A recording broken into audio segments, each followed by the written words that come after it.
Поранешниот црногорски премиер и актуелен лидер на владеачката Демократска партија на социјалистите на Црна Гора, Мило Ѓукановиќ, најави дека по судски пат ќе бара оштета од италијанското јавно обвинителство поради сите маки што ги доживел поради обвинувањата италијанците дека учествувал во шверц со цигари во 90-тите години од минатиот век. Во интервјуто дадено за радио телевизијата на Република Српска, Ѓукановиќ оцени дека италијанското обвинителство во недостиг на докази за да покрене обвинение против него, како алиби тврди дека се откажа од обвинителниот акт поради неговиот имунитет. Со тоа тие само бараат начин да се излечат од правната авантура во која се најдоа. Тешко е по 10-годишна истрага да се повлечете и да кажете направивме грешка. Полесно е да се повикате на имунитетот, рече поранешниот црногорски премиер.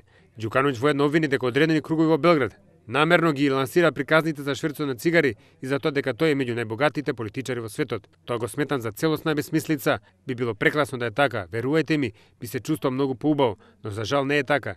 Разберам дека тоа е дел од приказните што ги лансираат одредени кругови во Белград, дека во Црна Гора се е шверц и криминал, нагласи Ѓукановиќ.